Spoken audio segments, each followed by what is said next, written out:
Hi everyone, मैं हूं विनोद कुमार ठाकुर और आपका स्वागत है अपने इंग्लिश चैनल में। आज का सेंटेंस है वह जा चुकी है। इसको इंग्लिश में ट्रांसलेट करेंगे, ठीक है। क्या है ये, पहले इसको पता करेंगे कि ये कौन सा टेंस है। वह जा चुकी है।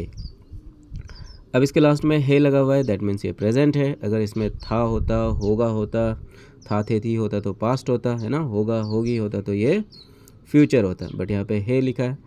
है क्या है, प्रेजेंट है। वह जा चुकी है।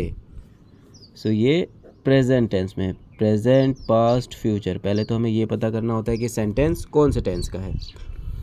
इसके बाद फिर प्रेजेंट हो, पास्ट हो, फ्यूचर हो, उसमें भी 3 अलग अलग कैटेगरीज है। लाइक इंडेफिनिट है, कॉन्टीन्यूअस है, परफेक्ट है, परफेक्ट कॉन्टीन्यूअस है। तो ये कौन सा है। जिस भी सेंटेंस में चुका है, चुकी है, चुके हैं ऐसा होगा, लिया है, दिया है ना। तो इस तरीके के जो एंडिंग होंगे सेंटेंस में, तो उसमें क्या होगा, वो परफेक्ट टेंस में आएगा। तो ये हो जाएगा प्रेजेंट परफेक्ट टेंस। जैसे वह जा रही है होता तो वो कॉन्टिन्यूअस होता, लेकिन ये जा चुकी है तो ये क्या हो गया, परफेक्ट टेंस का हो गया। ये हो गया फाइनल पहले कि ये प्रेजेंट परफेक्ट टेंस का है। अब उसके अंडर भी कैटेगरीज है, लाइक ये एफर्मेटिव सेंटेंस है, नेगेटिव सेंटेंस है, या इंटरोगेटिव सेंटेंस है। तो जिस सेंटेंस में क्वेश्चन पूछा जा रहा होता है वो इंटरोगेटिव सेंटेंस होता है। जिस सेंटेंस में नहीं वर्ड लगा होता है वो नेगेटिव सेंटेंस होता है। तो इसमें तो ऐसा कुछ नहीं है। ये क्या है, ये एफर्मेटिव सेंटेंस है, क्योंकि फॉर्मूला भी फिर सबके अलग होते हैं ना, तो उसके अकॉर्डिंग ही ये होगा। ये क्या, प्रेजेंट परफेक्ट टेंस का एफर्मेटिव सेंटेंस है। इसका फॉर्मूला क्या होता है, पहले सब्जेक्ट होगा, फिर हैज़ या फिर हैव, इन दोनों में से एक ही लगेगा जो कि सब्जेक्ट पे डिपेंड करता है। इसके बाद वर्ब का थर्ड फॉर्म लगेगा एंड ऑब्जेक्ट, क्योंकि वर्ब के 3 फॉर्म होते हैं ना, तो यहाँ पे वर्ब का थर्ड फॉर्म लगेगा।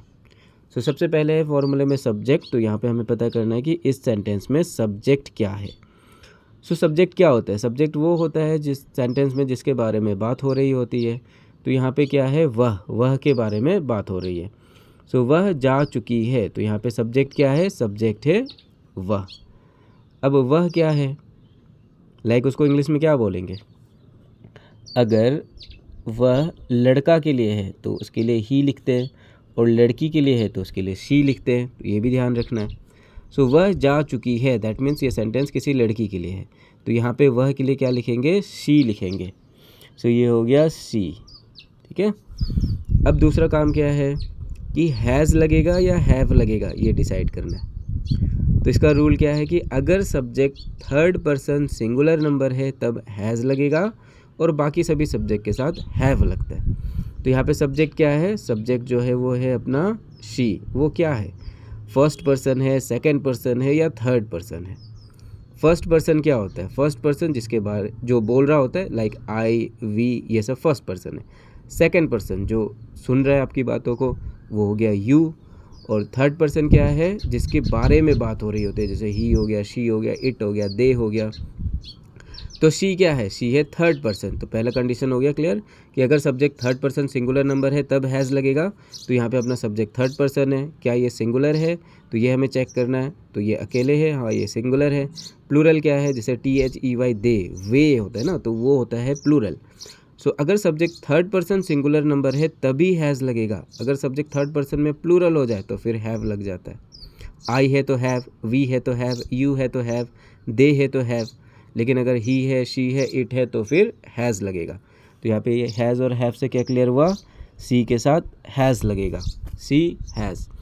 अब है वर्ब का थर्ड फॉर्म लगाना है। तो यहाँ पे वर्ब क्या है वो पता करना है। वह जा चुकी है, तो यहाँ पे वर्ब क्या है, जा, मतलब जाना। अब जाना को क्या कहते हैं इंग्लिश में, गो कहते हैं। और उसके 3 फॉर्म क्या क्या है, फर्स्ट फॉर्म हो गया गो, सेकंड फॉर्म होता है वेंट, थर्ड फॉर्म होता है गॉन। हमें क्या चाहिए, हमें चाहिए थर्ड फॉर्म। तो यहाँ पे क्या लिखेंगे, गो का थर्ड फॉर्म हो गया गॉन। तो यहाँ पे सेंटेंस क्या बना, अब ऑब्जेक्ट के लिए इसमें कुछ है नहीं, तो सेंटेंस यहीं पे कंप्लीट है। सी हैज़ गॉन, वह जा चुकी है, सी हैज़ गॉन, ये है इसका इंग्लिश ट्रांसलेशन। अगर ये सेंटेंस क्लियर हुआ है आपको तो फिर वीडियो को लाइक करें, कमेंट करें और ज़्यादा से ज़्यादा शेयर करें।